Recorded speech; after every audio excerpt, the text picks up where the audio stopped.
અને એકવાર દિલથી યાદ કરો એટલે તમારી પડખે ન ઊભો હોય તો તમે વ્યાસપીઠને યાદ કરજો.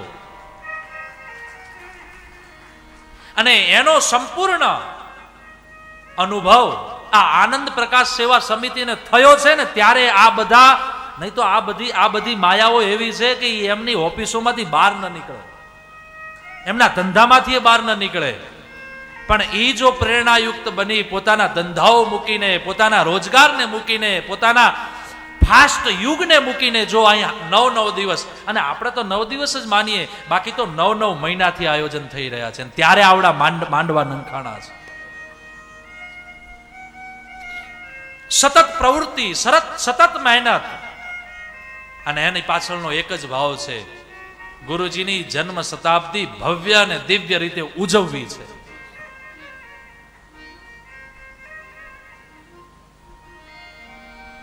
એટલે એ આપણી બાજુમાં છે, એવો ભાવ રાખીએ, એવું શાશ્વત વિચાર રાખીએ. गुरु मेरा गारुड़ी और मुझ पर की थी मेर,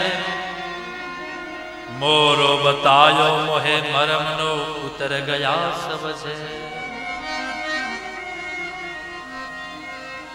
गुरुर ब्रह्मा गुरुर विष्णु गुरुर देवो महेश्वर गुरु साक्षात पर तस्मै श्री गुरुवे नमः. तस्मै श्री गुरुवे नमः. तस्मै श्री गुरुवे नमः. ગુરુ બ્રહ્મા છે, ગુરુ વિષ્ણુ છે, ગુરુ મહેશ્વર છે. શું આપણી એક વૈદિક પરંપરા છે, મહાન પરંપરા છે. सबके साथ और सबको साथ में लेती हुई ये वैदिक परंपरा, જેમાં બ્રહ્મા વિષ્ણુ ને મહેશ ની ઉપમા ગુરુને આપવામાં આવી છે. શું કામ? શું ગુરુ બ્રહ્મા વિષ્ણુ ને મહેશ છે? તો એક દ્રષ્ટિએ તો આપણને પ્રશ્ન થાય કે ના, બ્રહ્મા વિષ્ણુ ને મહેશ એ તો એક અભિન્ન ચૈતન્ય જે જગતનો આધાર છે. તો પછી ગુરુ ને બ્રહ્મા વિષ્ણુ ને મહેશ શું કામ કહેવાના? શું કામ આ શ્લોક આવ્યો? તો મને એવું લાગે છે, મારી વ્યાસપીઠને એવું સમજાય છે,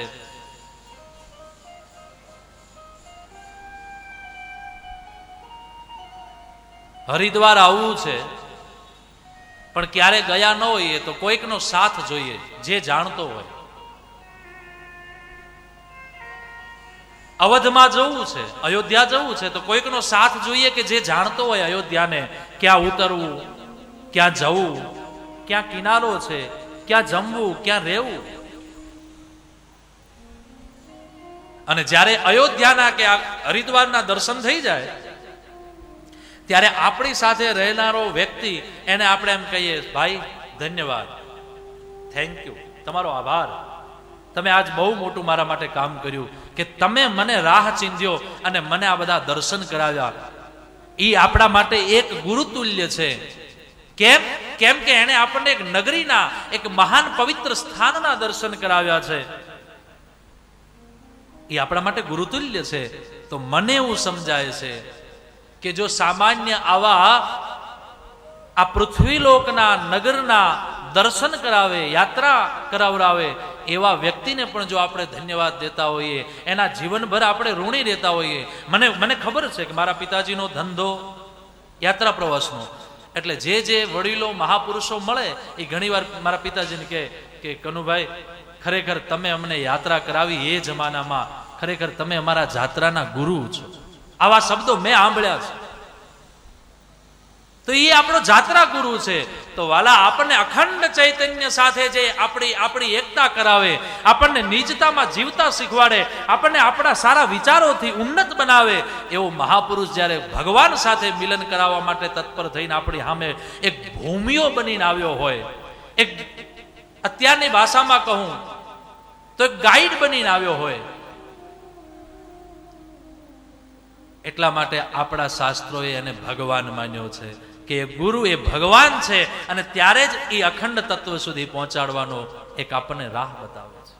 માટે મને સમજાય છે કે ગુરુ એ જ બ્રહ્મા છે, કેમ કે બ્રહ્મા સુધી પહોંચવાની એની હેસિયત છે, ગુરુને વિષ્ણુ સુધી પહોંચવાની હેસિયત છે, અને ગુરુ શિવ સુધી પણ પહોંચી શકે એટલું એની પાસે તેજ અને તપ છે. અને એ તેજ અને તપના પ્રભાવે આપણે એ નૌકામાં બેસી અને ગુરુના માધ્યમથી ભગવાન સુધી પહોંચીએ છીએ. માટે માટે માટે આપણા માટે આપણો ગુરુ બ્રહ્મા વિષ્ણુ ને મહેશ છે.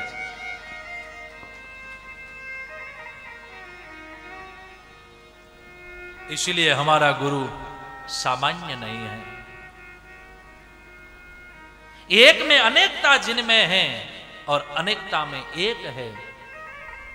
मेले में अकेला और अकेले में मेला, ये भाव रखने वाले हमारे गुरु थे. आओ समर्थ ओलियो महापुरुष અને એમાં એ બ્રહ્મ કુલોત્પન્ન બ્રહ્મ તત્વને જાણનારો, બ્રહ્મત્વનું પોતાના જીવનમાં ધારણ કરનારો એવો મહાપુરુષ અને બ્રહ્મચારી.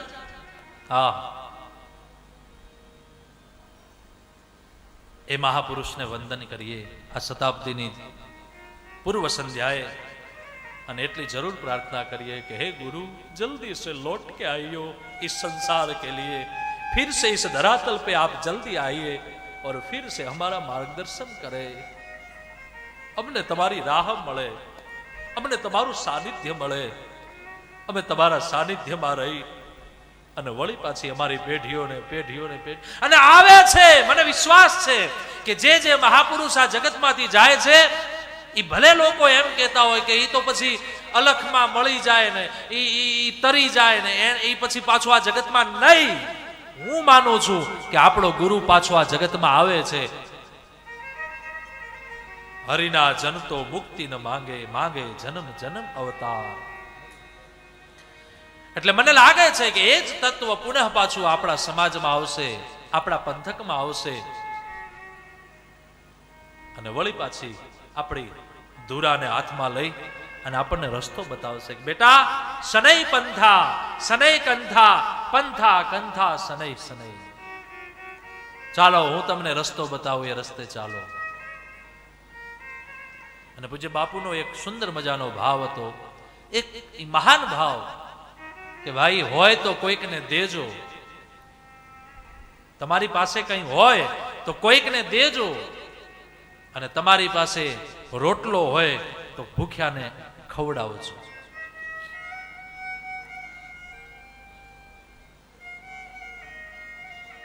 આ બાપુનો ભાવ, અને એ ભાવને લઈને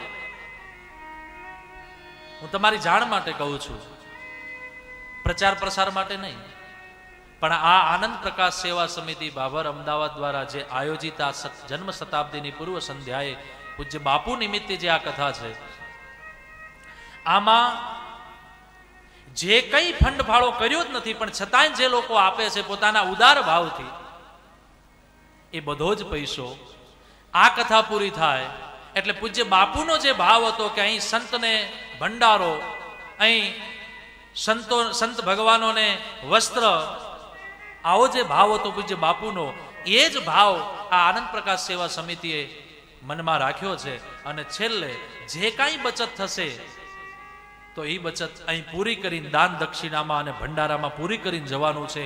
એટલે આનંદ પ્રકાશ સેવા સમિતિ દ્વારા આ થયેલું આયોજન, આનો 1 રૂપિયો પણ આ સમિતિ પાસે રહેશે નહીં.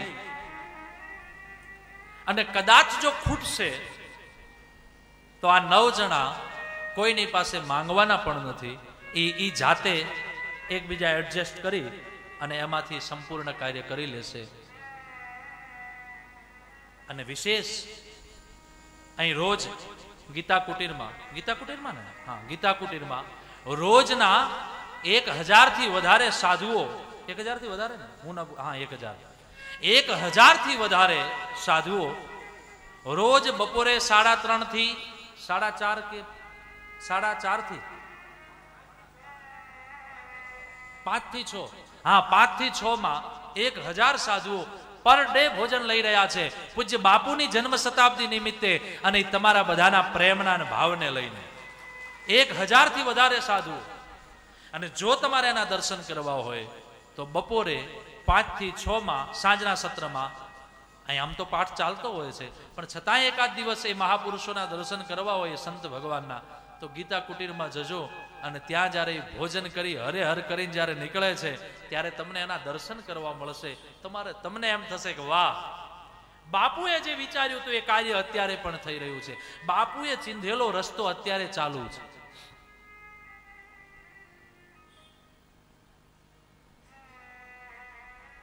તો એવી આ દિવ્ય જન્મ શતાબ્દી મહોત્સવમાં આપણે બધા આનંદ લઈ રહ્યા છીએ. ત્યારે આઈએ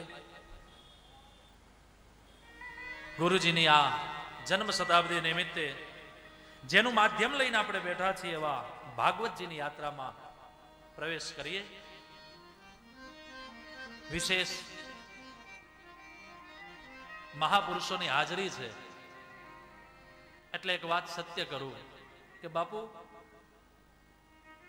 મારું અધ્યયન 13 વર્ષ સંસ્કૃતમાં થયું છે, મીડિયમ સંસ્કૃતમાં. એટલે મને જેટલા જ્ઞાની મહાપુરુષો મારી કથામાં આવીને બેઠા હોય, કે જે કથાને સમજી શકતા હોય, જે કથાને જાણી શકતા હોય, એવા જ્યારે વિરલ મહાપુરુષો બેઠા હોય ત્યારે મને એનો વિશેષ એનર્જી હોય છે, મને એક વિશેષ આનંદ હોય છે. નહીં તો ઘણીવાર વક્તા ગભરાઈ જાય કે હવે આ બધા તો મોટા મહાપુરુષો, આપણે કેમ બોલવું એમ. કારણ કે અધ્યયન ન હોય તો બની શકે, પણ મને તો એનો વિશેષ આનંદ છે કે આપનું સાનિધ્ય બંને મહાપુરુષોનો મળી રહ્યું છે. અને હજુ શક્ય હોય તો આપનું સાનિધ્ય અહીં પ્રદાન કરો. અમારા માટે માર્ગદર્શન રૂપ છે. આમ તો અમે માનીએ કે ભાણ સાહેબની જગ્યા અને એનો વિસ્તાર બહુ મોટો છે, એટલે આપની પાસે સમય ઓછો જ હોય, પણ આટલો સમય લઈને આપ અહીં પધાર્યા છો. બંને મહાપુરુષો અને પૂજ્ય પધારેલા મહાપુરુષ, એ બદલ હું વ્યાસપીઠથી આપના ચરણોમાં પ્રણામ કરું છું. આપના આશીર્વાદને, આપના ઉર્જાને લઈને હું કંઈક ગાઈ રહ્યો છું, એ તમારા બધાની મહાનતા છે. નહીં તો મારું સ્ટડી હમણાં 2008માં જ પૂરું થયું. 2006માં મેં કથાની પ્રારંભ કર્યો. 2008માં મેં એમએ પાર્ટ 2 એટલે કે સંસ્કૃતના આચાર્ય બીજા વર્ષને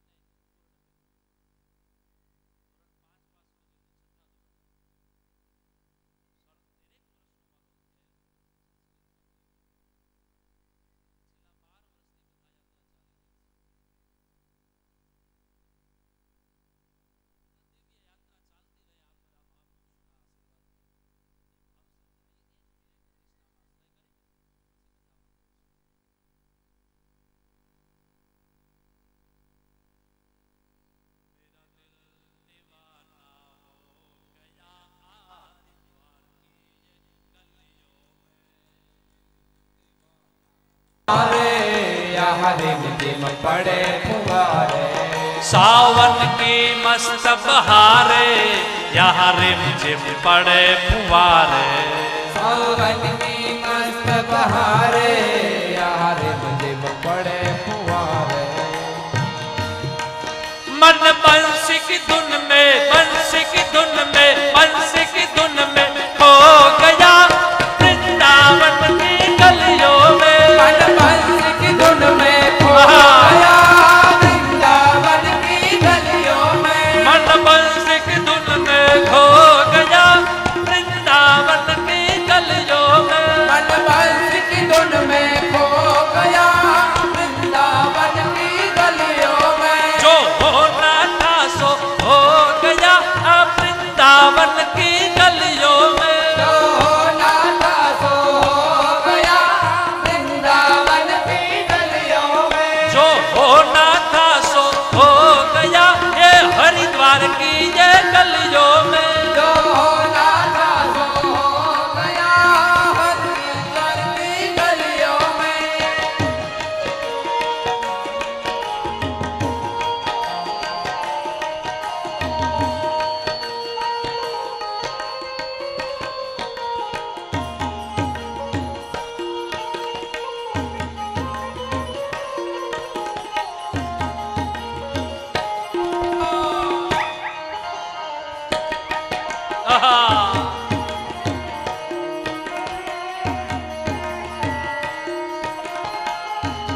जय हो। हरि बोल। हे गुरुदेव।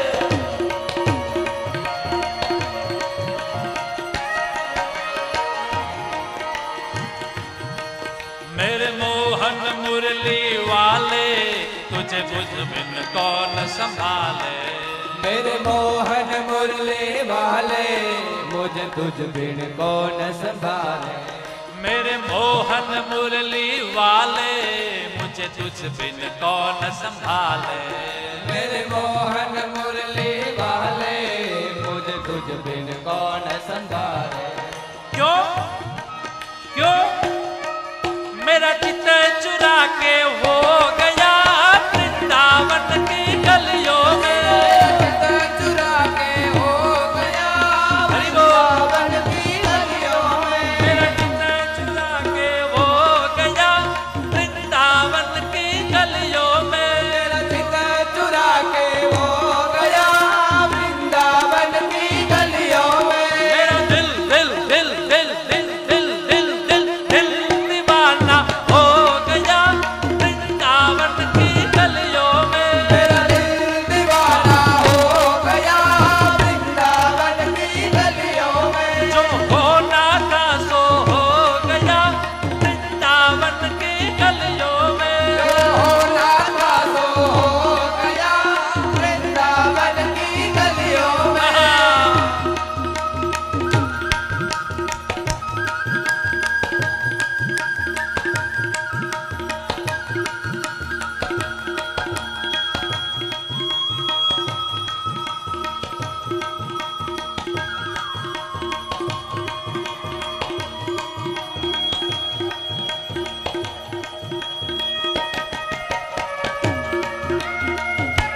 हरि बोल।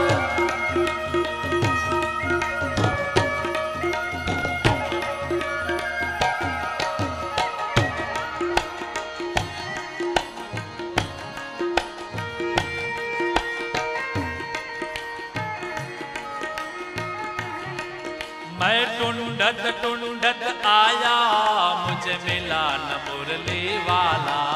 मैं टुंडत टुंडत आया मुझे मिला न मुरली वाला। मैं टुंडत टुंडत आया मुझे मिला न मुरली वाला। मैं टुंडत टुंडत आया आहा। मुझे मिला न मुरली वाला। फिर क्या हुआ? मैं तड़प तड़प के रो गया वृंदावन की गलियों में। मैं तड़प तड़प के तड़प तड़प के तड़प तड़प के रो गया वृंदावन की गलियों में। मैं तड़प तड़प के तड़प तड़प के तड़प तड़प तड़प मैं तड़प तड़प के रो गया वृंदावन की गलियों में। मैं तड़प तड़प के रो गया वृंदावन हे की गुरुदेव, गलियों में। जो होना था सो हो गया जन्म शताब्दी महोत्सव में। सो हो गया जन्म शताब्दी महोत्सव में। जो होना था सो हो गया जन्म शताब्दी महोत्सव में। जो होना था सो हो गया जन्म शताब्दी महोत्सव में।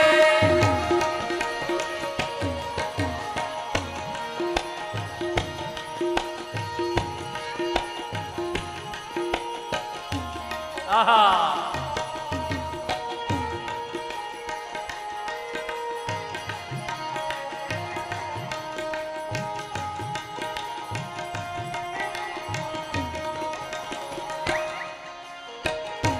जय हो।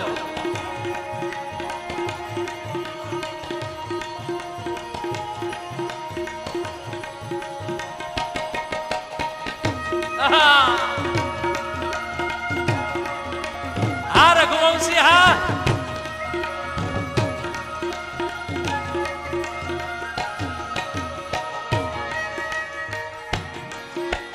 राधे का नाम पुकारा मेरा बाके बिहारी आया। हर राधे का नाम पुकारा मेरा बाके बिहारी आया। हरे राधे का नाम पुकारा, मेरा बाके बिहारी आया। हरे राधे का नाम पुकारा, मेरा बाके बिहारी आया। हरे राधे का नाम पुकारा, मेरा बाके बिहारी आया। हरे राधे का नाम पुकारा, मेरा बाके बिहारी। फिर क्या हुआ, क्या हुआ, क्या हुआ?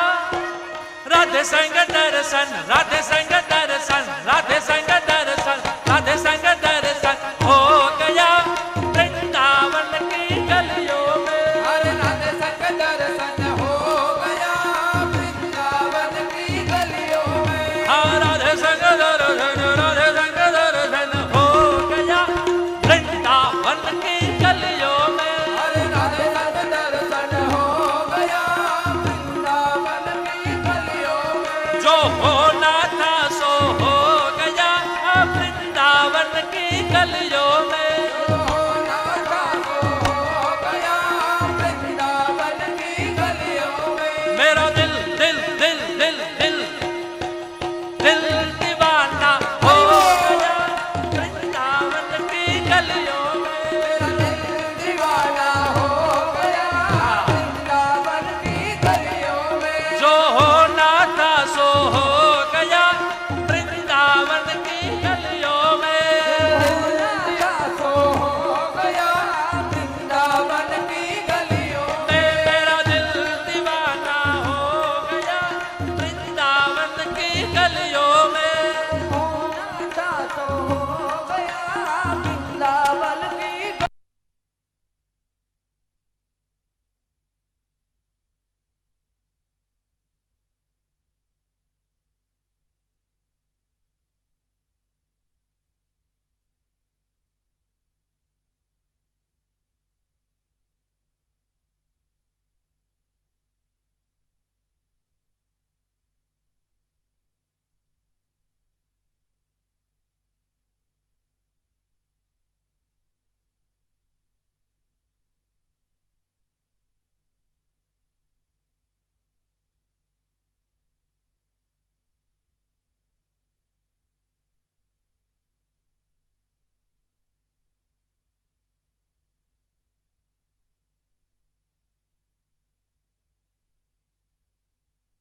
शताब्दी महोत्सव में होना था सो हो गया जन्म शताब्दी महोत्सव में। जो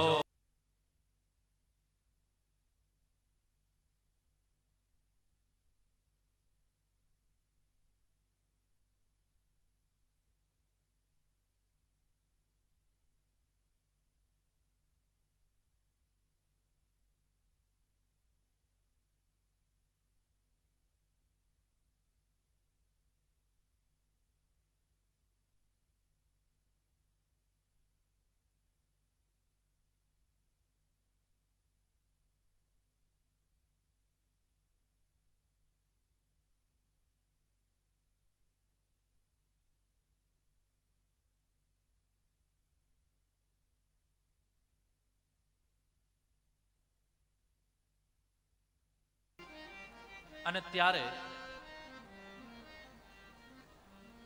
આ કથાનું મંડાણ થયું. કેવી છે આ કથા? વેદા ઉપનિષદા જાતા સારા ભાગવતી કથા. વેદો અને ઉપનિષદોનો જેમાં સાર છે એવી આ કથા.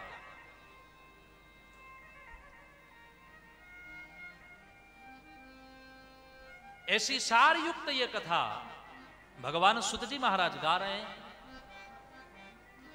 और ऋषि सब सुन रहे हैं.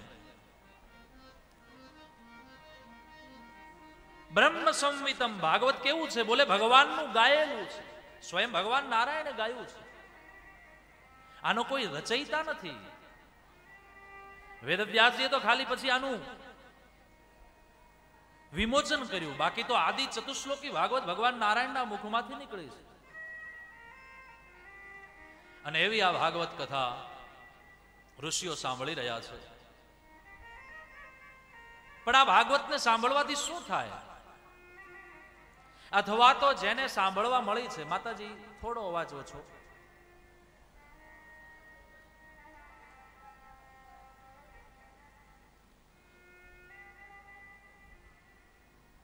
ભાગવત સાંભળવા ક્યારે મળે એવું હું તમને કહું છું. ભાગવત કહે છે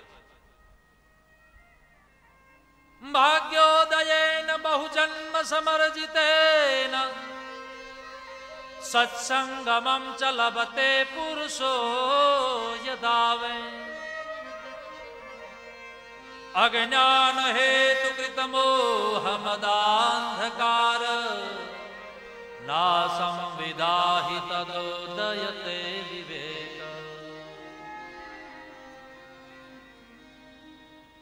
ભાગ્યોદયેન બહુજન્મ સમર્જિતેન, જેના ભાગ્યનો ઉદય થાય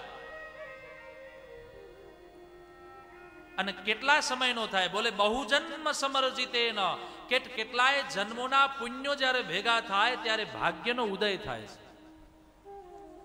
અને જ્યારે ભાગ્યનો ઉદય થાય છે ત્યારે શું થાય, બોલે ત્યારે આવી ભાગવત કથા ગાવા અને સાંભળવા મળે. ऐसा मैं नहीं कह रहा, भागवत कहता है. બહુજન્મ સમર્જિતેન એટલે તો આપણે ત્યાં લોકો એમ કે ભાઈ ભાગવત કથા કરાવો ને તો પુણ્ય મળે, પણ ભાગવત ના પાડે છે. ભાગવત કથા કરાવશો પુણ્ય નહીં મળે. તમે કહેશો લ્યો આવું થોડું હોય કઈ, પણ હું નહીં, ભાગવત કહે છે. સમજાવું, સાંભળો. ભાગ્યથી પુણ્ય નહીં મળે. ભાગવત ક્યારે મળશે? બહુજન્મ સમર્જિતેન, કેટલાય જન્મોનું પુણ્ય જ્યારે ભેગું થશે ત્યારે ભાગવત મળશે. તો પછી ભાગવત થી શું મળશે એ તમે વિચાર કરો. પુણ્યનો ઉદય થાય છે ત્યારે ભાગવત મળે છે. અને ભાગવત એ ભગવાનનું વાંગમય સ્વરૂપ છે. ભગવાન કદાચ આપણને સીધા ન મળે તો વાંધો નહીં, પણ ભાગવત રૂપી જો શબ્દો આપણા જીવનમાં ઉતરી જાય તોય તે ભગવાન સુધી પહોંચવા માટે આપણી નૌકા તૈયાર છે. બસ જરૂરત એટલી છે કે આપણે સંસારરૂપી સમુદ્રમાં દેહરૂપી સ્ટીમરને લંગરાવીને ઉભા છીએ. પછી એ બોમ્બેનું હોય સ્ટેશન યા તો પછી આપણું કંડલાનું હોય, પણ આપણું સ્ટીમર ઊભું છે સંસારરૂપી સરોવરના, સંસારરૂપી સમુદ્રમાં. બસ જરૂરત એટલી છે કે આ સ્ટીમરમાં તમે કયો માલ ભરો છો એ તમારા ઉપર ડિપેન્ડ કરે છે. જો આવી કથાઓ રૂપ, સદગુરુના શબ્દો રૂપ, મહાપુરુષોની સેવા રૂપ જો આપણા જીવનમાં એ બધું ભાથું ભરાશે તો પછી આ વહાણ જ્યારે છૂટશે ત્યારે ચોક્કસ સામેના કિનારે પહોંચશે. અને સામેનો કિનારો એટલે ભગવાનની પ્રાપ્તિ.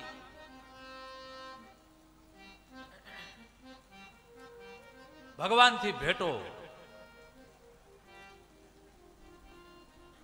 તો એવું આ ભાગવત. ભાગ્યોદયેન બહુજન્મ સમર્જિતેન, કેટલાય જન્મના પુણ્યનો ઉદય થાય છે ત્યારે ભાગવત મળે છે.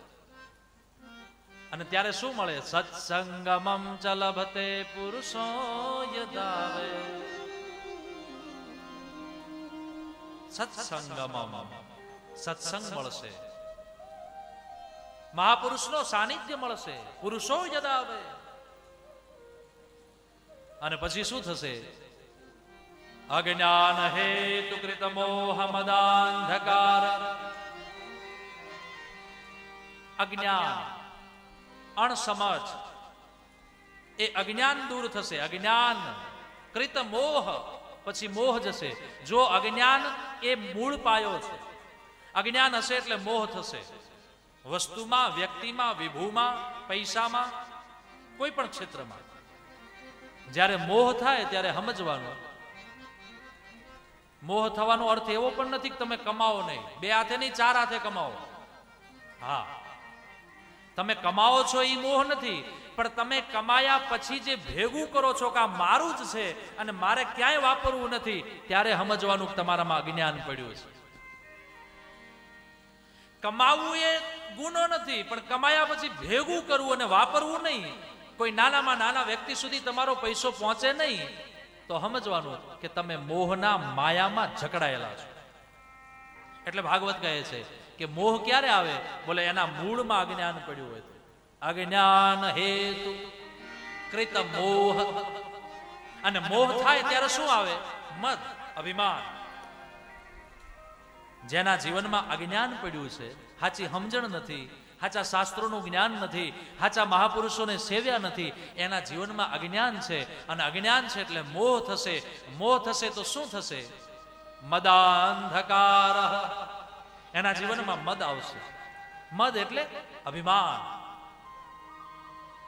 અને જે અભિમાની હોય એનામાં વિવેક ના આવે. પછી એને એના પૈસાનું અભિમાન હોય, એને એના પરિવારનું અભિમાન હોય, એને એના મહાનતાનું અભિમાન હોય, એનામાં વિવેક ન હોય. તો મદ થશે. મદ એટલે અભિમાન. અને જ્યારે અભિમાન થશે ત્યારે શું થશે? બોલે ત્યારે એ અંધકારમાં છવાઈ જશે. એના ઉપર એટલું મોટું અંધકાર પડ્યું હશે કે એ અંધકારમાંથી બહાર નહીં નીકળી શકે. તો એ અંધકારમાંથી બહાર કોણ કાઢશે? તો બોલે એના જીવનમાં વિવેક રૂપી સૂર્યનો જ્યારે ઉદય થશે ત્યારે એના બધા જ અંધકારો દૂર થશે અને ભગવાન અને સદગુરુ તરફ પ્રાપ્તિ કરશે. અજ્ઞાન હેતુ કૃત મોહ મદાંધકાર નાસં વિદાહિ તદોદયતે વિવેકઃ.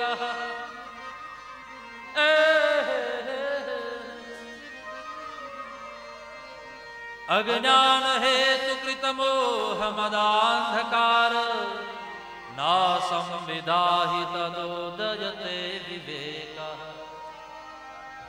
तो भैया ये सब निकलेगा कब? विवेक रूपी सूर्य कहां से मिलेगा? बोले उसके लिए आपको और कहीं नहीं जाना है. महापुरुषों के चरण में बैठ करके भगवान की कथा को सुनो, गाओ, तो आपके जीवन में विवेक रूपी सूर्य का उदय होगा. और जब विवेक रूपी सूर्य उदय हो जाएगा तब अंधकार नाश हो जाएगा. और अंधकार का जब नाश हो गया तब समझना हमारे जीवन में सच्ची राह की दैदीप्यता मिलेगी, सच्चा राह मिलेगा. તો એવી આ કથા ક્યાં પ્રારંભ થયો છે? ગઈકાલે આપણે કથાને સાંભળી હતી. ગંગા દ્વાર સમીપે તટ આનંદ નામક. આનંદ નામના તટ ઉપર ગંગાના કિનારે દેવર્ષિ નારદ દ્વારા, યજમાન પદ છે દેવર્ષિ નારદનું, અને એના વક્તા છે સનક, સનંદન, સનાતન અને સનત કુમાર, જે બ્રહ્માના માનસ પુત્ર છે. અને આપણે સદભાગી છીએ કે એક આનંદ તટ એટલે હરિદ્વાર અને બીજો આનંદનો તટ એટલે આપણો બાપુ, આપણા મહાપુરુષ, આપણો ગુરુ. આમ બંને આનંદના તટ ઉપર આપણે બેઠા છે. એટલે ગંગાની કરુણા, એક આનંદની કરુણા અને ત્રીજી ભાગવતની ગંગા. આવું ત્રિવેણી સંગમ જ્યાં થયું છે એવા આનંદ તટ ઉપર આપણે બેઠા છીએ. અને આપણે તો હાવ હાચા આનંદ તટ ઉપર, આમે આનંદ ને આમે આનંદ, બે બાજુ આનંદ છે. આમ આમ પડખું ફરીએ ને તો ગંગા દેખાય, ને આમ પડખું ફરીએ એટલે ભાગવત ને બાપુ દેખાય. જેના આનંદમાં આપણે આનંદ કરવા બેઠા છીએ.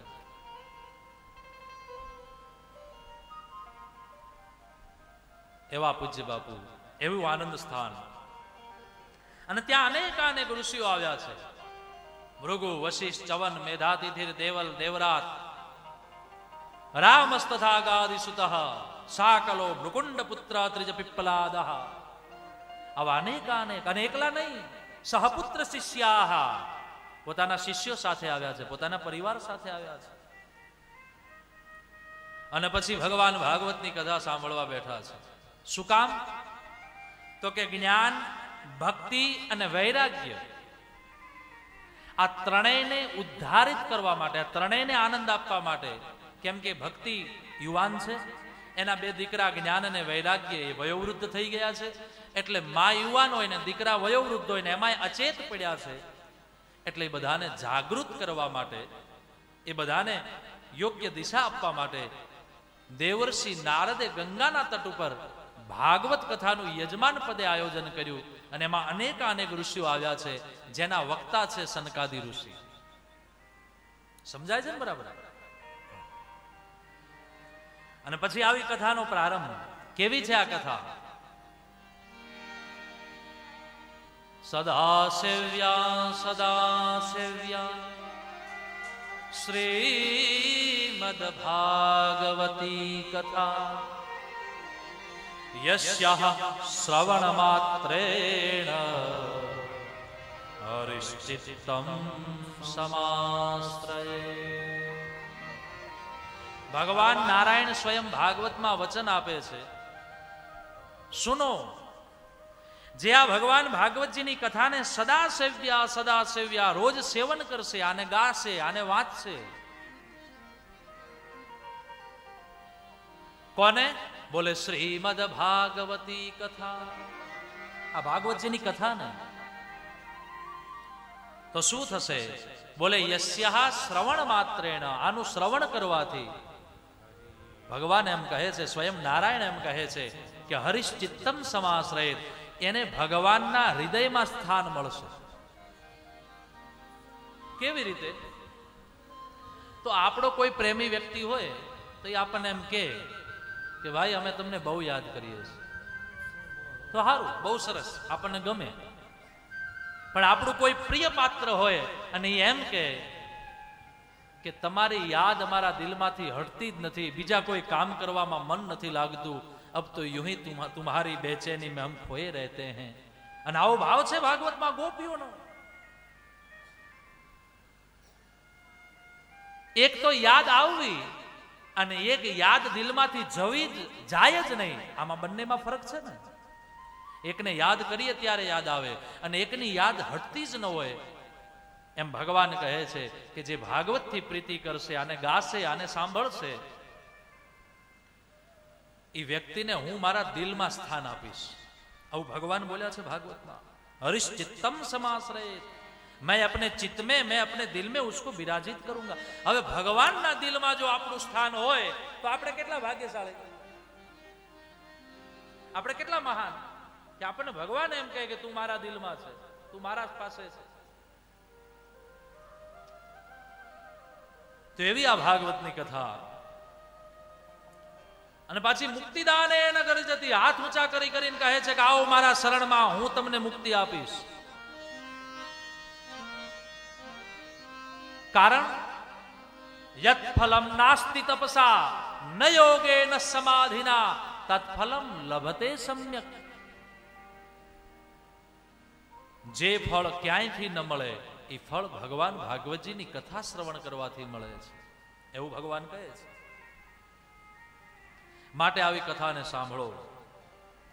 અને આવી દિવ્ય મધુરી કથા ભાગવતજીની અહીં હરિદ્વારના કિનારા ઉપર જ્યારે પ્રારંભ થયો, અને જેવો પ્રારંભ થયો ઋષિઓનો જયઘોષ થયો, અને ત્યાં તો એનું વાઇબ્રેશન અહીંથી પહોંચ્યું યમુનાના તટ ઉપર. ધ્યાન દેજો, ગંગા અને યમુનાના તટની વચ્ચેનો જે ડિસ્ટન્સ છે કિલોમીટરના રૂપમાં, તો કરીબ 200-250 કિલોમીટર છે. યમુનાજીનો તટ અને ગંગાજીનો તટ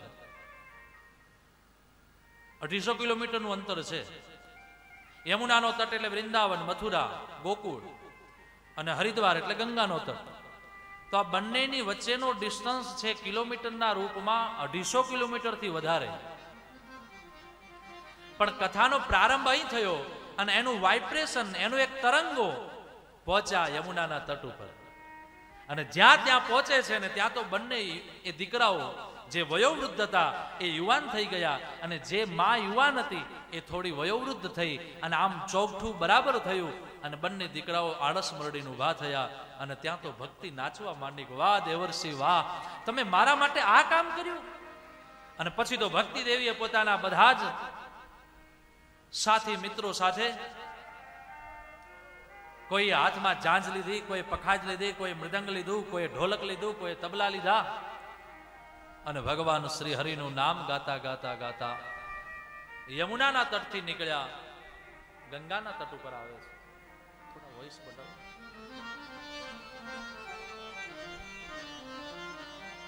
હા હા, કોઈ જય શબ્દ ગાય છે, કોઈ નમઃ શબ્દ ગાય છે. સુત ઉવાચ, ભાગવતના શ્લોકોને જેમ માનસની ચોપાઈઓને સંગીતમાં ગાઈ શકાય છે, એમ ભાગવતના શ્લોકોને પણ ગાઈ શકાય છે. ભાગવતના શ્લોક પણ બાપુ ગેય છે, સંગીતમાં એને મઢી શકાય છે. અને પછી એ બધા જ ગાતા ગાતા આવ્યા છે ગંગાના તટ ઉપર, એટલે કે હરિદ્વારના તટ ઉપર, એટલે કે આનંદ તટ ઉપર. એક આશ્ચર્ય થયું. એવમ નગાહ શ્રવણોરુધર્મે પ્રકાશ્યમાને ઋષિભિ સભાયા. પધારીએ, કટાવ ધામથી પૂજ્ય બાપુ પધાર્યા છે, આપનું સ્વાગત છે.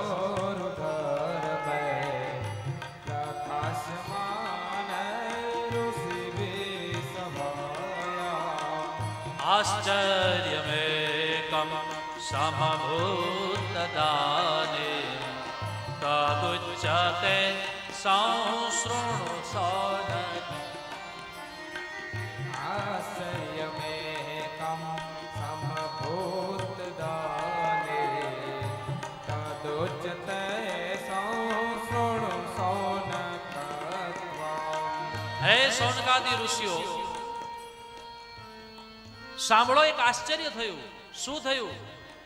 બોલે, જ્યાં ભાગવતની કથાનો પ્રારંભ થયો ત્યાં તો બંને દીકરાઓ વયોવૃદ્ધમાંથી યુવાન બની ગયા અને માં યુવાન હતી એ વયોવૃદ્ધ બની.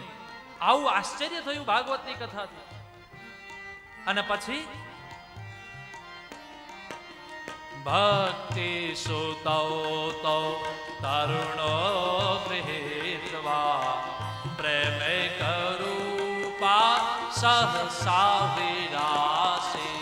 ભક્તિ સુતો તૌ તરુણો ગૃહીત્વા પ્રેમૈક રૂપા સહસા વિરાસે.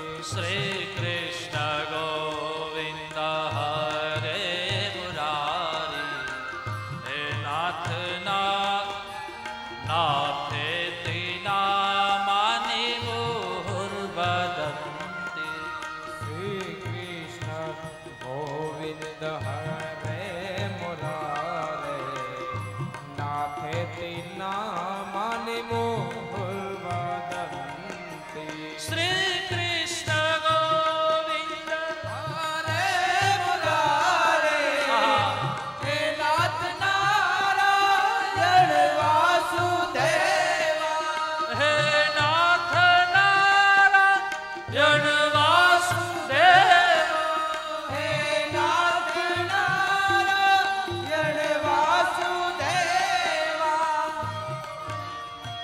ભગવાનનું નામ સંકીર્તન કરતા કરતા કોઈ ઝાંઝ વગાડે, કોઈ પખાજ વગાડે, કોઈ મંજીરા વગાડે, કોઈ મૃદંગ વગાડે, અને આમ બધા જ આવે છે ગંગાના તટ ઉપર.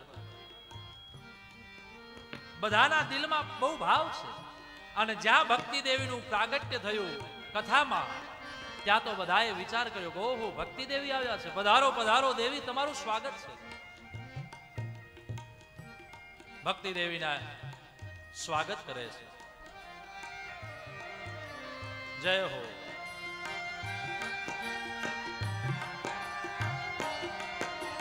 તામ જગાતમ ભગવતાર્થ ભૂષા સુચારુ વેશા દદ્રશો સદસ્યા.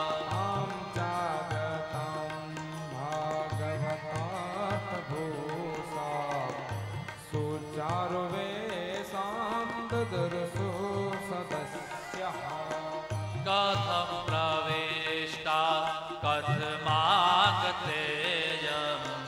મધ્યે મુનિના મિતિ તર્કયંતા. કથમ પ્રવેષ્ટા કથમાગતેયમ મધ્યે મુનિના મિતિ તર્કયંતા. શ્રી કૃષ્ણ ગોવિંદ હરે મુરારી,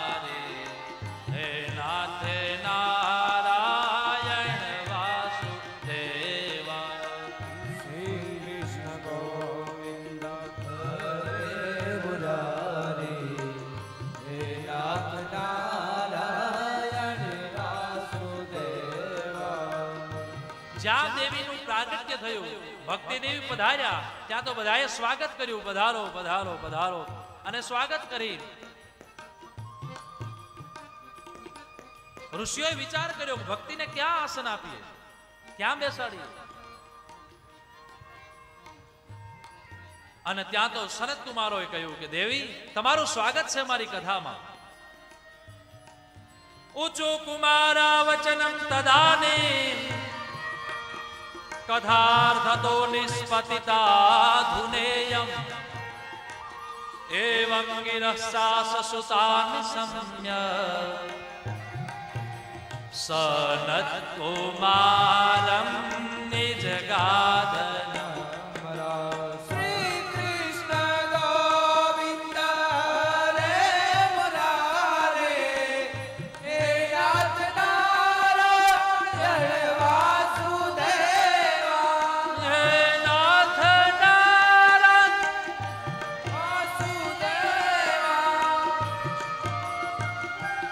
ભક્તિ દેવીનું પ્રાગટ્ય થયું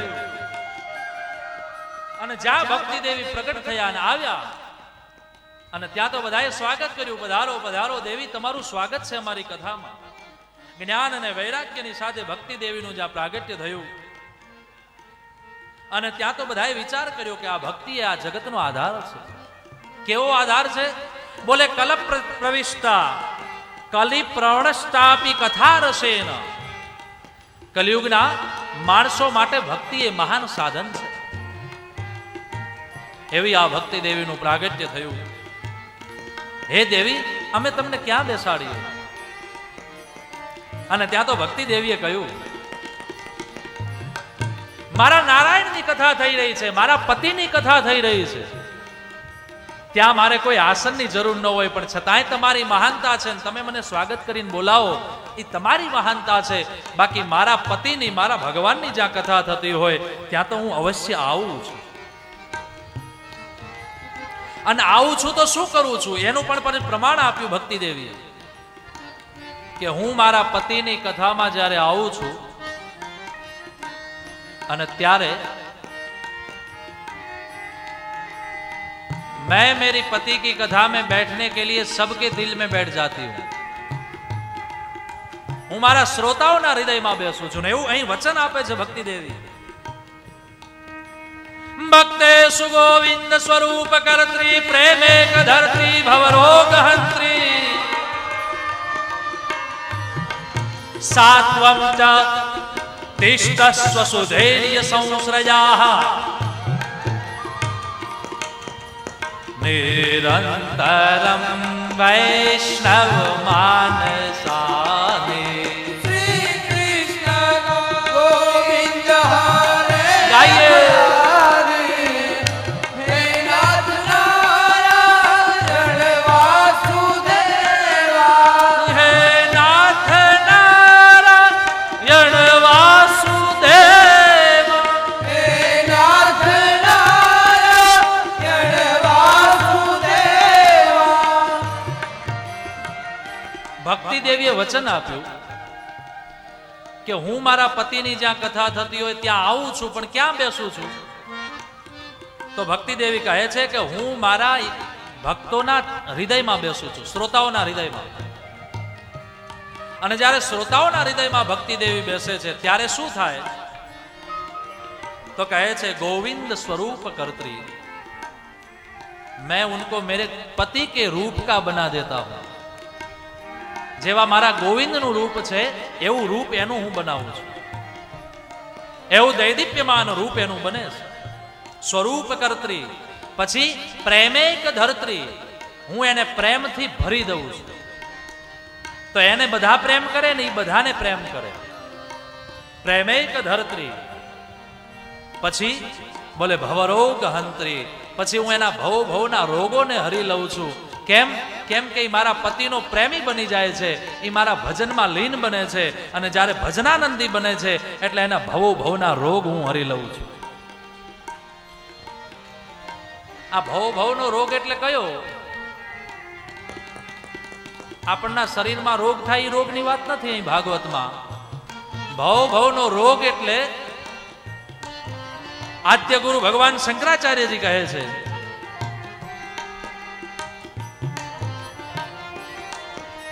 પુનરપિ જનનમ પુનરપિ મરણમ પુનરપિ જનનમ પુનરપિ મરણમ પુનરપિ જનની જઠરે શયનમ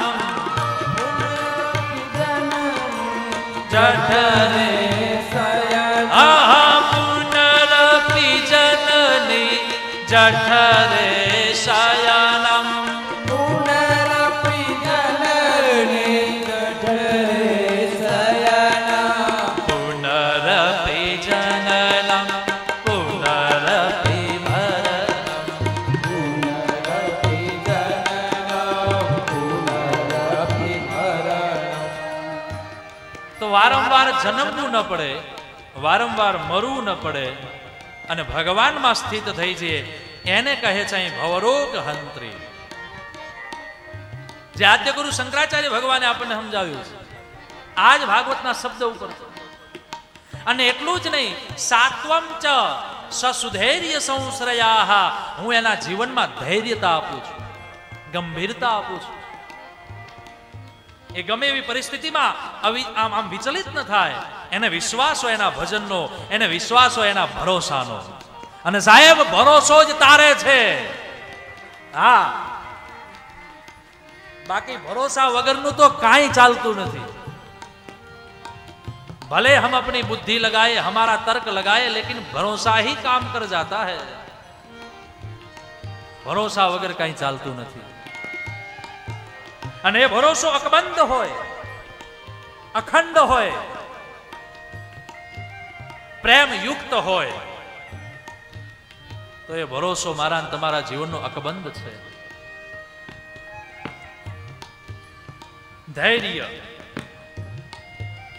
ધૈર્ય આવે છે એના જીવનમાં. એને બેસવું, ઉઠવું, ચાલવું. અરે એ મહાપુરુષ બેઠો હોય તો એનું ભજન ચાલતું હોય. એ મહાપુરુષ એનું કામ કરતો હોય તો એનું ભજન ચાલતું હોય.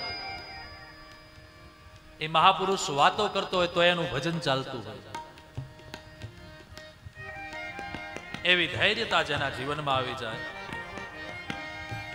અને છેલ્લે છેલ્લે કહ્યું, નિરંતરમ વૈષ્ણવ માનસાની, નિરંતરમ વૈષ્ણવ માનસાની, નિરંતરમ વૈષ્ણવ માનસાની, નિરંતરમ વૈષ્ણવ માનસાની. શ્રી કૃષ્ણ હરે મુરારી, હે નાથ નારાયણ વાસુદેવા, હે નાથ નારાયણ વાસુદેવા.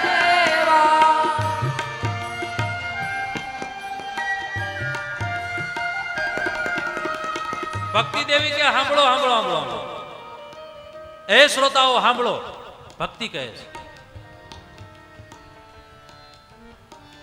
ભક્તિ દેવીએ કહ્યું, હે ઋષિઓ, હે મહાપુરુષો, હે દેવર્ષિ નારદ, મારા પતિની કથામાં જે બેસે છે એના દિલમાં હું બેસું છું, એને મારા સ્વરૂપનો બનાવું છું, એ બધું બરાબર. પણ આ જગતમાં મોટામાં મોટો ધનવાન કોણ છે? કયો ધનવાન મોટો છે? લાખો કરોડો રૂપિયા ભેગા કર્યા પછી બે બે એસી ચાલતા હોય, મોટો બેડ હોય ને છતાંય ઊંઘવાની ગોળી લેવી પડે, શું એ ધનવાન? કરોડો રૂપિયા હોય, એસી બંગલા હોય ને છતાંય ઘરમાં કોઈ આવવા માટે વિચાર કરતો હોય કે આના ઘરે ન જવાય, દરવાજા બંધ હોય, શું એ ધનવાન? એસી ગાડીમાં બેસીને એસી પોતાની ઓફિસમાં જતા હોય, કોઈને વચમાં જરૂરત હોય તો આપણે ઊભી ના રાખતા હોઈએ, શું એ ધનવાન? ધનવાન કોણ? તો ભક્તિ દેવી કહે છે કે બધું હોવા છતાંય, આખી સુખ સાહેબી હોવા છતાંય, જેના દિલમાં ભગવાન પ્રત્યેની પ્રીતિ અને ભાવ છે એ ભક્તિ કહે છે. એના શબ્દોમાં આપણે સાંભળીએ. ભાગવતની લેખિકા વેદવ્યાસજીની કલમ. સકલ ભુવન મધ્યે નિર્ધનાસ્તે ધન્યા નિવસતિ હૃદયેષાં શ્રી હરેર ભક્તિ રેકા હરિરપી નિજ લોકમ સર્વથા તો વિહાય પ્રવિશતિ હૃદયેષાં ભક્તિ સૂત્રોપનદ્દઃ. શ્રી કૃષ્ણ ગોવિંદ હરે મુરારે હે નાથ નારાયણ વાસુદેવા. સકલ ભુવન મધ્યે નિર્ધનાસ્તે ધન્યાઃ. આ જગતમાં મોટામાં મોટો ધનવાન એ છે કે જેની પાસે, જેના હૃદયમાં નિવસતી હૃદય યેષામ, યેષામ નિવસતી હૃદય કિમ સ હરિર ભક્તિ, જેને ભગવાનની ભક્તિ જેના હૃદયમાં પ્રવિષ્ટ છે એવા હરિને, હરના જે ઉપાસ્ય છે, નિવસતી હૃદય યેષામ કિમ હરેર ભક્તિ હરિભક્તિ સ ધનવાન અસ્તિ. એ ધનવાન છે જેના હૃદયમાં ભગવાનની ભક્તિ પડી છે, જેના હૃદયમાં ભગવાન પ્રત્યેનો પ્રેમ છે. એ કરોડોપતિ હશે તોય ધનવાન છે અને નિર્ધન હશે તોય ધનવાન છે.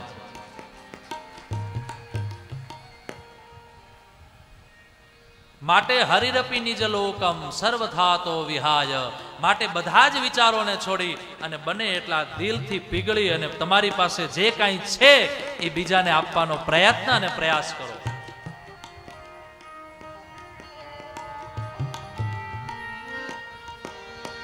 તો શું થશે? બોલે પ્રવિશતિ હૃદયેષાં ભક્તિ સૂત્રોપનદ્દઃ. તો ભક્તિ દેવી કહે છે હું એના હૃદયમાં બેસીને મારા પતિ સુધી એને લઈ જઈશ. એવી આ ભક્તિ. ભક્તિ કોઈ સામાન્ય નથી, ભગવાનની પત્ની છે. ભક્તિ મહારાણી છે. એને શણગાર સજ્યો છે. એના હાથમાં કંકણ છે, કેડમાં કંદોરો છે અને પગમાં નુપુર છે. સુંદર મજાની સાડી પહેરી છે. અને મહારાણી હોય એટલે એની બેસવાની બેઠકે હોય ને એટલે દીનતાના સિંહાસન ઉપર બેઠી છે. દીનતા, દીનતા માને જે એમ કહે કે હું ભગવાનનો છું, અહમ ભક્ત પરાધીન, એવો કહેનારો ભગવાન, એ ભગવાનનો જે ભક્ત બની જાય છે, એવા ગુરુનો જે શિષ્ય બની જાય છે, એના દિલમાં ભગવાન બિરાજિત થાય છે. તો એવી દીનતાના સિંહાસન ઉપર ભક્તિ બેસે છે.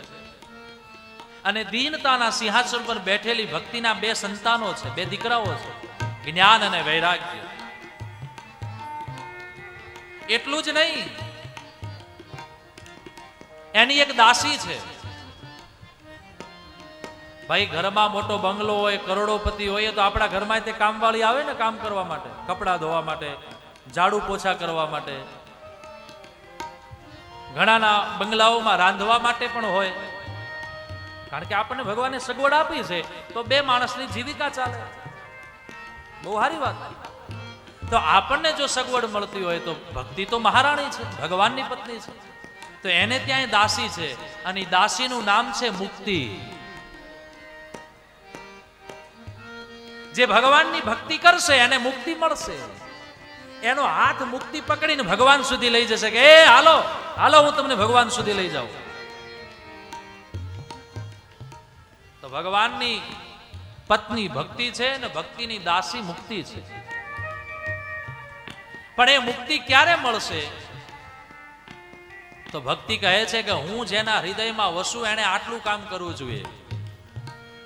ભક્તિએ હાથમાં કંકણ પહેર્યા છે. કંકણનો અર્થ છે સમર્પણ. તમારા હાથથી તમે કોઈકને દ્યો. જેણે સમર્પણના કંકણ પહેર્યા છે, કેડ ઉપર કંદોરો છે તો કંદોરો એટલે સંયમ. જેણે સંયમનો કંદોરો પહેર્યો છે અને જે ભક્તિએ પગમાં નુપુર પહેર્યા છે, એટલે કે જેના પગમાં સદાચરણના નુપુર છે, એ માણસ સદૈવ ભગવાન તરફ પ્રીતિ કરે છે. સદાચરણના નુપુર હશે, સંયમનો કંદોરો હશે અને સમર્પણનું કંકણ હશે, એનું જીવન ધન્ય હશે. એવી ભક્તિ મહારાણી, તેવી ભક્તિ દેવી બધાના હૃદયમાં બિરાજિત થઈ અને ભાગવતની કથાનો પ્રારંભ થયો. ભક્તિ દેવીએ બધાને આશીર્વાદ આપ્યા અને પછી ભાગવતના પ્રારંભે ભાગવતજીના મહાત્માની કથા કહી છે, જેમાં એક આત્મદેવ નામના બ્રાહ્મણ છે, બહુ જ્ઞાની છે, વિદ્વાન છે, સંપત્તિ બહુ છે, સંતતિ નથી.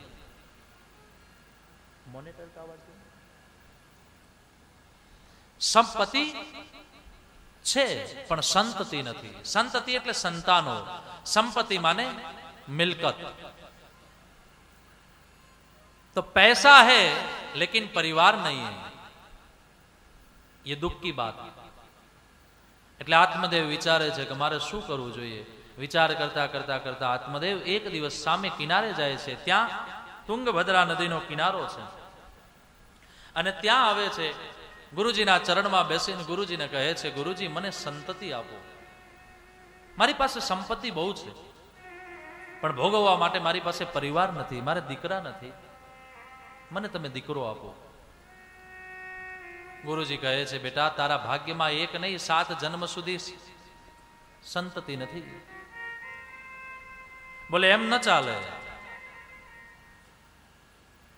આપ મને જો આપના તેજ બળથી પણ પુત્ર નહીં આપો તો હું મારા જીવનને ટૂંકાવી દઈશ. એક બ્રહ્મ હત્યા થશે તમારા ઉપર, માટે મને તમે પુત્ર આપો. અને પુત્રની માંગણી કરી ત્યારે આ ગુરુજીએ કહ્યું, મુંચ જ્ઞાનમ પ્રજારૂપમ બલિષ્ઠા કર્મણો ગતિ. હે બેટા, મુંચ અજ્ઞાનમ, આ અજ્ઞાનને મૂક. તું એવું વિચારે છે કે તારે ત્યાં પુત્ર હશે તો જ તારી મુક્તિ થશે. બસ એવું નથી. બલિષ્ઠા કર્મણો ગતિ, કર્મની ગતિ બહુ બલિષ્ઠ છે. માટે એ વિચાર છોડી દે. તું તારી જાતને જે પ્રવિષ્ટ કરી દે, પ્રબળ કરી દે, જેથી કરી અને તને તારી મુક્તિ મળી જશે. તું ભગવાનનું ભજન કર. ઠીક છે પ્રભુ, પણ મારે જોઈએ છે, પુત્ર જોઈએ છે. ગુરુજીએ બહુ સમજાવ્યું છતાં આત્મદેવ માન્યા નહીં. અંતે ગુરુજીએ એક ફળ આપ્યું. ઇદમ ભક્ષય પત્ન્યા ત્વમ તત પુત્રો ભવિષ્યતિ. લે આ ફળ તું તારી પત્નીને ખવડાવજે, ત્યારે ત્યાં પુત્ર થશે.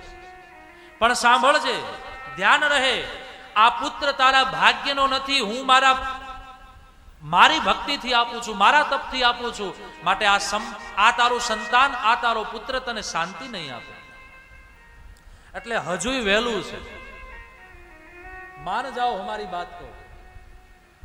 કારણ કે સંત પરોપકારી હોય, એ બધું જાણતા હોય. આપણું શેમાં કલ્યાણ છે ને એ જાણતા હોય.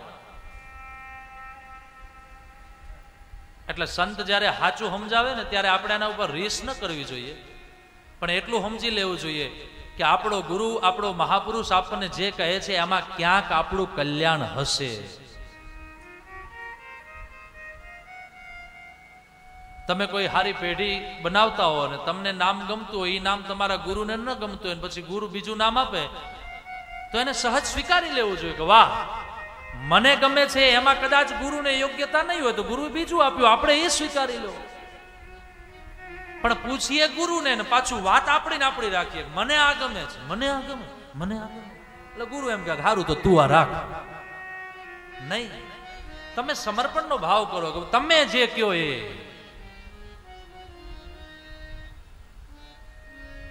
આવી નીચતા, આવી સમર્પણતા.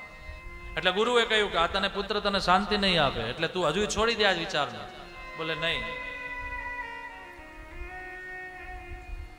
અને પછી એ ફળ લઈને આવે છે પોતાની પત્ની પાસે અને પોતાની પત્નીને ખવડાવે છે. પત્નીનું નામ છે તત્પ્રિયા તુંધલી સ્મૃતા. એની પત્નીનું નામ છે તુંધલી. તુંધલીના હાથમાં ફળ આપ્યું. તુંધલીએ વિચાર કર્યો, આ ફળ ખાઈશ, મને ગર્ભ રહેશે, 9 મહિના સુધી મારે પીડાને ભોગવવી પડશે, યાતનાઓને ભોગવવી પડશે. અરે એટલું જ નહીં, ભાગવતમાં તો ત્યાં સુધી કહે છે, ધુંધુકારીની માએ તુંધલી, એ આત્મદેવની પત્ની, કે હું પુત્રને જન્મ આપીશ, પ્રસવની પીડાને વેઠવી પડશે, આ બધા ભાગી જશે, હું શું કરીશ, હું મરી જઈશ. નહીં નહીં નહીં, આવું કંઈ કરવું નથી. અને એ ફળ પોતાના હાથમાં છે. અને ત્યાં એની બહેન આવે છે અને એની બહેન કહે છે, બહેન આવો આવો, તમારું સ્વાગત છે. બહેન પાસે દીકરાઓ વધારે છે અને આ બહેન પાસે પૈસા વધારે છે. ઓલી પાસે પૈસા નથી ને આની પાસે પુત્ર નથી. ખાવા વાળા છે ત્યાં પૈસા નથી, અને જ્યાં ખાવા વાળા નથી ત્યાં રૂપિયા છે.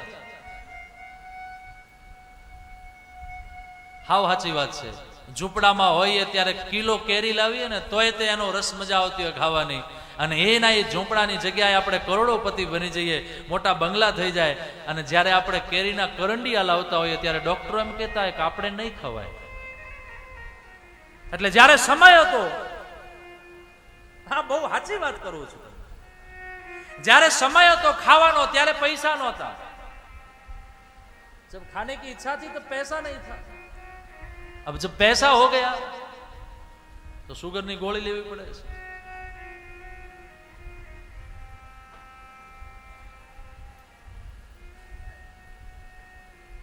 તો અહીં બેન પાસે પૈસા છે, એક બેન પાસે પરિવાર છે. એટલે આ બેને આ બેનને કહ્યું કે જો મારી પાસે આ ફળ આવ્યું છે, આ ફળ હું ખાઉં તો હું ગર્ભવતી થાઉં એવું મારે કરવું નથી, એટલે આ ફળ આપણે આપણી ગાયને ખવડાવી દઈએ, અને તારી પાસે જે પુત્ર આવવાનો છે એ તું મને દઈ દેજે, ત્યાં સુધી હું ઢોંગ કરું અને બદલામાં હું તને ખૂબ ધન આપીશ. બંનેનો કરાર ફિક્સ થયો. 9 મહિના સુધી આ ધુંધલીએ એવો સ્વાંગ રચો. એના પતિ તો પોતાના ભજનમાં જતા રહ્યા. આ બાજુ આ ફળ ગાયને ખવડાવ્યું. 9 મહિના સુધી કાંઈ ખબર ન પડી કોઈને, અને 9 મહિના પૂર્ણ થતાની સાથે જ આવેલી બહેને પોતાના ગર્ભથી એક બાળકને જન્મ આપ્યો.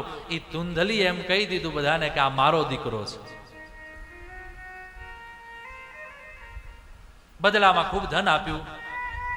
બેન નીકળી ગઈ. ગોકર્ણજી આત્મદેવજીને ખબર પડી એટલે આત્મદેવજી દોડતા દોડતા આવ્યા કે મારે ત્યાં પુત્ર થયો છે, પુત્ર થયો છે. પણ આ બાજુ ગાયને ખવડાવેલું જે ફળ હતું એમાંથી પણ એક પુત્ર રત્નનું પ્રાગટ્ય થયું. આમ એક નહીં, બે દીકરાઓ જન્મ્યા. आत्मदेव खुश थया कि वाह वाह, हमारा कितना अच्छा सौभाग्य है कि हमारे यहां एक नहीं, गुरु महाराज की कृपा से 2 पुत्र हो गए. બંને દીકરાઓના જાત કર્મ સંસ્કાર કર્યા. પછી થોડા મોટા થયા, નામકરણ કર્યું. જે ગાય દ્વારા પ્રગટ થયું એનું નામ ગોકર્ણ આપ્યું, અને ધુંધલી દ્વારા જે પ્રગટ થયું એનું નામ ધુંધુકારી આપ્યું. ધુંધુકારી મોટો છે, ગોકર્ણ નાના છે. બંને ભાઈઓને વિદ્યાભ્યાસ માટે ગુરુજીના આશ્રમમાં મૂકે છે, ભણવા જાય છે. ગોકર્ણજી મહારાજ ભણી ગણીને હોશિયાર થયા. ગોકર્ણ પંડિતો જ્ઞાની. પણ પેલો મોટો ભાઈ જે છે ધુંધુકારી મહાખલહ, એ દુષ્ટ થયો. એને એ ભણ્યો નહીં, એની રુચિ ન લાગી એમાં. ઘરે આવતો રહ્યો અને ઘરે આવીને બધાને પરેશાન કરવા માંડ્યો. ઘરમાં જે પૈસા હતા પિતાજીના જે કમાયેલા એ બધા અન્યત્ર વાપરવા માંડ્યો. આખું ઘર દુખી થવા માંડ્યું. મા બાપ સમજાવે છે, બેટા પૈસા વેડફવાની વસ્તુ નથી, એને વાપરવાની વસ્તુ છે. સમજાવે છે, પણ આ ધંધુકારી સમજતો નથી. અંતે બધા દુખી થયા. એક દિવસ પરાઈ સ્ત્રીઓના સંપર્કમાં આવ્યો. પરાઈ સ્ત્રીઓનો ગામી બની ગયો. જે કાંઈ ધન હતું એ સ્ત્રીઓમાં વેચવા માંડ્યો. ઘરમાં જે કાંઈ ધન હતું એ નીકળી ગયું. હવે ભિખારી થવાનો આરો આવ્યો. એક દિવસ આત્મદેવ કહે છે, બેટા સમજ, તું જે કાંઈ હતું એ બધું દઈ દીધું, હવે શું કરવાનું? અને ત્યારે ધુંધુકારીથી રહેવાયું નહીં. ધુંધુકારીએ ગાળો દીધી પોતાના પિતાને. ત્યાં સુધી તો બરાબર, પણ એક લાત મારી દીધી. એક બાજુ ગોકર્ણ જ્ઞાની પંડિત એ જોવે છે. પિતાજીની આંખમાંથી આહુડા આવ્યા અને ત્યારે પિતાજીને સમજાયું કે મારો ગુરુ મને કહેતો હતો કે બેટા તને પુત્ર શાંતિ નહીં આપે. આજ એ ઘટના ઘટી છે.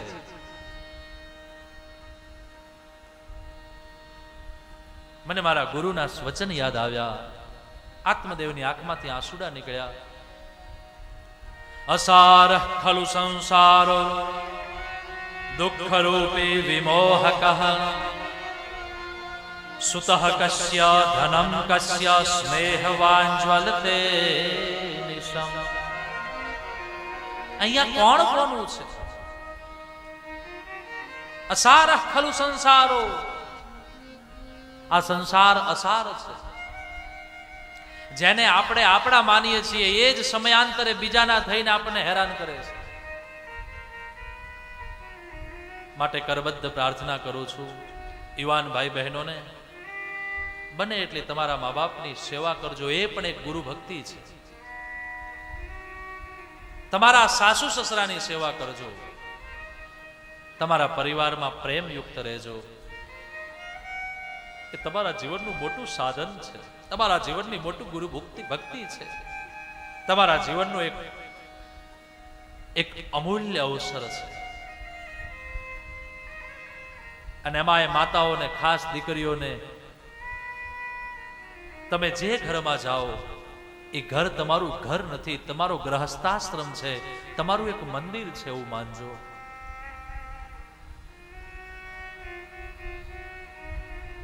તમારા મા બાપના દીધેલા સંસ્કારોનો વારસો સાચવી રાખજો. બની શકે છે કે ઘણીવાર દીકરી સંસ્કારી હોય, દીકરી પાઠ પૂજામાં માનતી હોય, વ્રતમાં માનતી હોય, ને સામેલો પરિવાર કદાચ એમાં ન માનતો હોય, તો વાલા એ ઘરને અડચણ ન થાય એવી રીતે તમે તમારી ભક્તિને ચાલુ રાખજો. સમયાંતરે એ જ પરિવાર તમારા વાતોમાં, તમારા વિચારોમાં, તમારા સંસ્કારમાં પ્રવૃત્ત થશે. અને એવું પણ બની શકે છે કે ઘણીવાર એ આખો વંશ પરિવાર સંસ્કારી હોય, પણ એમાં એક આવેલી પરાઈ દીકરી એને કાંઈ ન ગમતું હોય, તો તમે તે એને જાકારો ના આપતા પ્રયત્ન કરજો, એને સમજાવવાનો પ્રયત્ન કરજો, એને સંસ્કારો આપવાનો, કે એ સંસ્કાર એના જીવનનું અકબંધ નાણું બને. અને વાલા, આ સંસારનો એક સીધો નિયમ છે કે હારાને હવ ચાહે. જે સારી વસ્તુ છે એને તો બધાય ચાહે, પણ જે બિન ઉપયોગી હોય, યા તો સારી ન હોય, એવા પાત્રને પણ જો પોતાનું બનાવવાનો પ્રયત્ન કરીએ ને, તો એ જીવનનો મોટામાં મોટો સાર છે. તમને ગુલાબનું ફૂલ ગમતું હોય, એની પાંખડીઓ તમને ગમતી હોય, તમે મોઢામાં નાખીને એને ચાવી જાઓ, કેમ કે તમને ગમે છે. પણ માની લો ગુલાબના છોડ પાસે ગયા અને ગુલાબ એકેય નથી આવ્યું, તો શું એ કાંટાવાળા ગુલાબના છોડને ભાગી નાખવું? નહીં. એનું જતન કરો, એને પ્રેમ કરો. આવતીકાલે નવું ગુલાબ આવશે એવી આશા છે. માટે વાલા, સંસ્કારોનો વારસો હચવાઈ રહે. રઘુવંશ ભૂષણ, તમે તો એ વંશના છો જ્યાં પરાત્પર બ્રહ્મ રામ પ્રગટ થયો હોય. મોર મુકુટ, શિર મુકુટ, એટલે સંસ્કારને હાચવજો. તમે કરોડોપતિ થાઓ, તમે અબજોપતિ થાઓ, બહુ સારું, અને તમે સુખી હશો તો આ કથાઓ થશે. અને નાનામાં નાના માણસને આવી કથાઓ મળશે. એટલે તમે 2 હાથે નહીં, 4 હાથે કમાઈને ખૂબ ભેગું કરો, એનો વાંધો નહીં. પણ સમયાંતરે જો તમારામાં સંસ્કાર હશે, તો સમયાંતરે તમે તમારો પૈસો નાનામાં નાના માણસ સુધી પહોંચાડી શકશો. જતન કરજો સંસ્કારોનું. 21મા યુગની પાશ્ચાત્ય સંસ્કૃતિમાં ક્યાંક આપણે તણાઈ ન જઈએ, આપણે આપણી સાચી સંસ્કૃતિને ભૂલી ન જઈએ, એનું સંપૂર્ણ ધ્યાન રાખજો.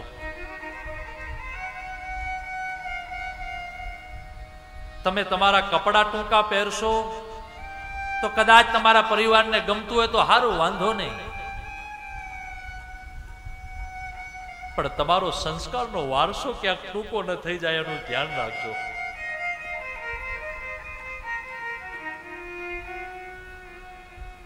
જે દિલની ગહેરાઈ, જે દિલની વિશાળતા છે એ ક્યાંક તમારા આલિશાન ભવનોના નાના નાના કમરાઓમાં કેદ ન થઈ જાય એનું ધ્યાન રાખજો.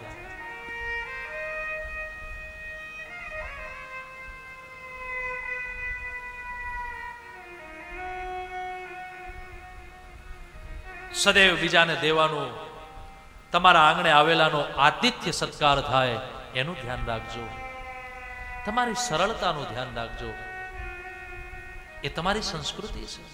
અને તમે જેટલા ઊંચાઈ ઉપર જાઓ અને એટલા જ તમે જ્યારે નમ્ર બનો છો ત્યારે તમે બધાને ગમો છો. પણ ઘણીવાર માણસ ઊંચાઈ ઉપર જતો હોય ત્યારે એને ડર હોય કે હું જેટલો ઊંચાઈ ઉપર છું એટલો વધારે હું નમીશ તો લોકો એમ કહેશે કે આમાં તો કાંઈ નથી. નહીં, એ વિચારને કાઢી નાખો. તમે જેટલા ઊંચાઈએ જાઓ છો એટલા જ તમે જો સરળ બનશો, સહજ બનશો, નમ્ર બનશો તો દરેકના દિલમાં તમારી જગ્યા અકબંધ છે. અને કદાચ તમારા દિલમાંથી એને કાઢવો હશે ને તો પણ તમને કાઢી નહીં શકે.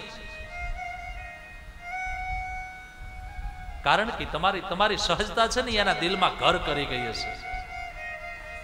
એટલે હું તો યુવાન ભાઈ બહેનોને દીકરીઓને કહું છું કે તમે તમારો સંસ્કારનો વારસો તમારા પરિવારમાં એક નવા ઘરમાં લઈને જ્યારે જાઓ છો ત્યારે સેવાનું ધ્યાન રહે, આખા પરિવારનું ધ્યાન રહે. કેમ કે શરૂઆતના દિવસો એવા હોય છે ને લગ્ન પછીના કે આખો પરિવાર તમારા ઉપર મીટ માંડીને બેઠો હોય કે આ શું કરે છે, કેમ કરે છે, આનો સ્વભાવ કેવો છે, આ શું કરવા માંગે છે. પણ એ બધામાંથી પરીક્ષામાંથી પાસ થઈ સજ્જતાપૂર્વક જીવન જીવજો. આ કથાઓ આપણને જીવતા શીખવાડે છે.